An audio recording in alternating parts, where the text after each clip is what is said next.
سیدہ پاک سلام اللہ علیہا کا اعزاز یہ ہے کہ وہ زوجہ ہیں سیدنا علی المرتضی رضی اللہ تعالی عنہ کی، جو امام الاولیاء ہیں، مشکل کشا ہیں، شیر خدا ہیں، مرتضی ہیں۔ یہ شرف ان کو، نبی کی بیٹی ہیں، امام الانبیاء کی شہزادی ہیں اور امام الاولیاء کی زوجہ محترمہ ہیں۔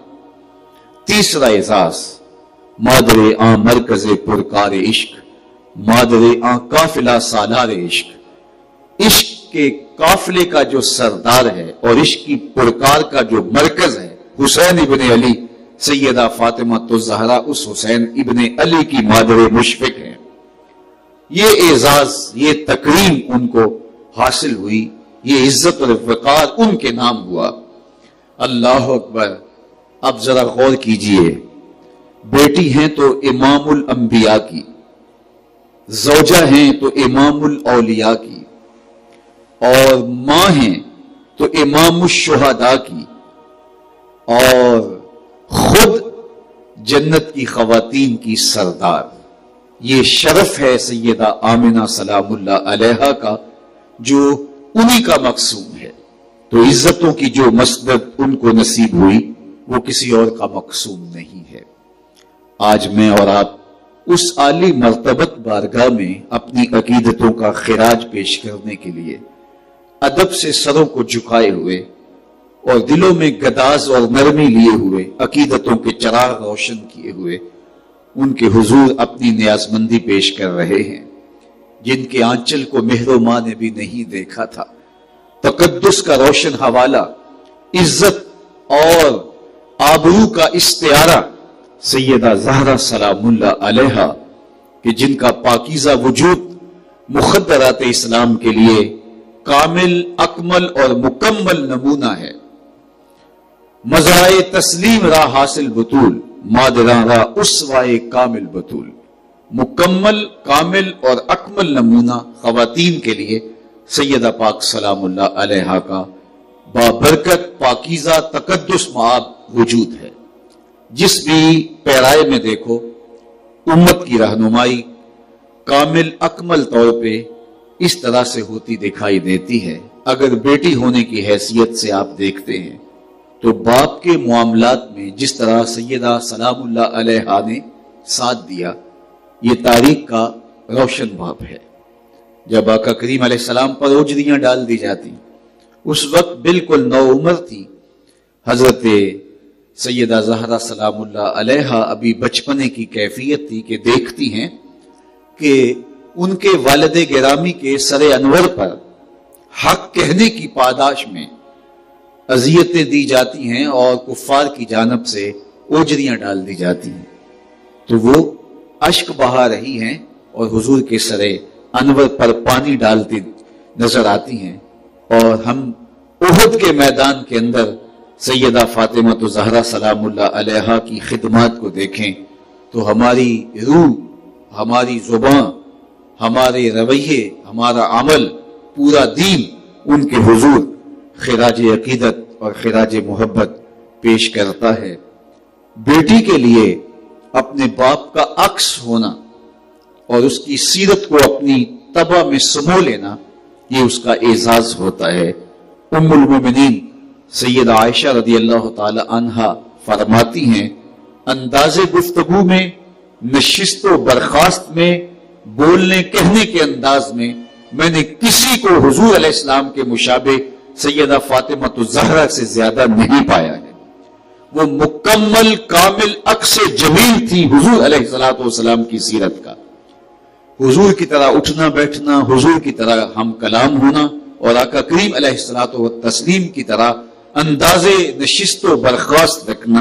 تو گویا عکس مکمل ذات رسالت مآب صلی اللہ علیہ وآلہ وسلم کا دیکھنا ہو تو وہ سیدہ فاطمہ الزہرا سلام اللہ علیہا کی سیرت سے آپ کو ملے گا۔ تو باپ کے ساتھ یوں ان کی موانست، مطابقت، اور باپ کے ساتھ ان کی محبت اور سیرت کے رنگ میں اس طرح اپنے آپ کو رنگ لینا آج مخدرات اسلام کے لیے نمونہ ہے کہ وہ اپنے آقا و مولا کی سیرت کو اور ان کے اسوائے نور کو اپنے اندر یوں پیدا کریں تاکہ سیدہ پاک سلام اللہ علیہا کی روح خوش ہو اور ان کے حضور عقیدتوں کا خراج پیش کرنے کا یہ بہترین ذریعہ ہے۔ دوسری بات، آپ کی سیرت سے جو ہمیں پیغام ملتا ہے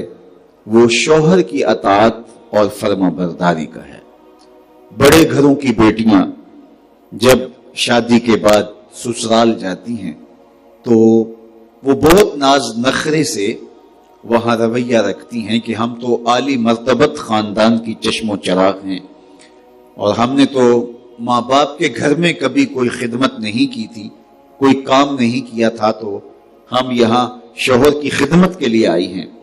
اس کا نتیجہ کیا ہوتا ہے کہ خاندانی وحدت ٹوٹنے لگتی ہے اور معاملہ طلاق تک جا پہنچتا ہے۔ میرے وطن میں جہاں اور بہت ساری قباحتیں پیدا ہو چکی ہیں، اقدار پامال ہو چکے ہیں، اخلاقیات کا جنازہ نکل چکا ہے، نیچے سے لے کر کے حکومت کے ایوانوں تک، عوامی نمائندوں سے لے کر کے جہاں تک آپ نظر دوڑائیں آپ کو اقدار کا، اخلاقیات کا جنازہ اٹھتا ہوا دکھائی دے گا۔ تو ان چیزوں میں سے جو اس وطن کے اندر اور ہماری معاشرت کے اندر خرابیاں پیدا ہوئی ہیں، اس میں ایک چیز طلاق کی بڑھتی ہوئی شرح ہے۔ اس میں مرد کا بھی بہت سارا قصور ہوتا ہے اور ہمارے معاشرے کے اندر تربیت کے فقدان کا نتیجہ بھی ہے، لیکن بہت بڑی وجہ خاتون کا شوہر کی خدمت سے گریزاں ہونا اور اس کے سامنے غرور اور تکبر سے پیش آنا، اور اس کا نتیجہ طلاق کی شکل میں، طلاق کی صورت میں نکلتا ہے۔ میرے اور آپ کے آقا و مولا نے خاندانی وحدت کو قائم رکھنے کے لیے اور زوجین کے رشتے کو مربوط کرنے کے لیے ارشاد فرمایا کہ اگر اللہ کے علاوہ کسی کے لیے سجدہ روا ہوتا تو میں بیوی کو حکم دیتا کہ وہ اپنے شوہر کو سجدہ کرے۔ یہ ایک واقعہ ہوا کہ آقا کریم علیہ السلام کی خدمت میں کچھ لوگ آئے اور انہوں نے کہا کہ ہمارا اونٹ پاگل ہو گیا ہے، ہم اس کو باغ میں بند کر کے آئے ہیں، تو آپ ہمارے ساتھ چلیے۔ تو آقا کریم ان کے ساتھ چل دیے۔ صحابہ کہتے ہیں ہم پریشان ہوئے کہ اونٹ جب پاگل ہو جاتا ہے تو اس وقت سخت نقصان دہ ہوتا ہے، تو حضور ان کے ساتھ تشریف لے جا رہے ہیں تو ہم بھی حضور کے ساتھ چل دیے۔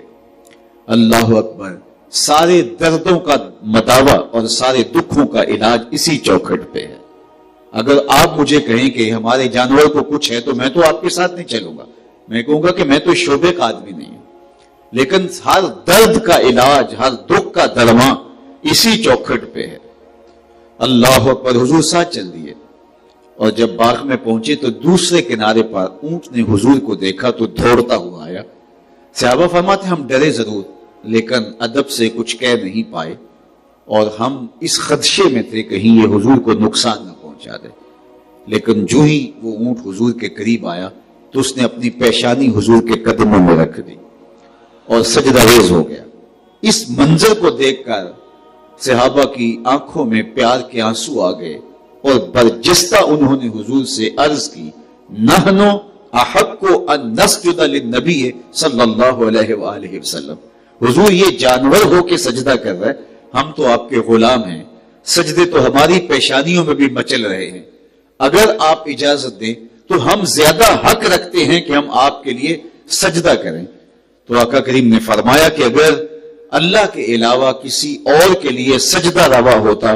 تو میں بیوی کو حکم دیتا کہ وہ اپنے شوہر کو سجدہ کیا کرے۔ خاتون کے ذمے جو شوہر کے حقوق ہیں، اس سے بڑھ کر کوئی ایسی تمثیل نہیں دی جا سکتی کہ کیا حق اللہ نے خاتون کے ذمے شوہر کے رکھے ہوئے ہیں، اور اگر یہ ایک حدیث خاتون کو ملحوظ رہے تو گھر میں تناؤ پیدا نہ ہو، کبھی وہ انکار نہ کرے خدمت شوہر سے، گھر ٹوٹنے سے بچ جائیں اور طلاق سے معاشرہ جو بری طرح اس وقت تقسیم کا شکار ہو رہا ہے اس سے بچ جائے۔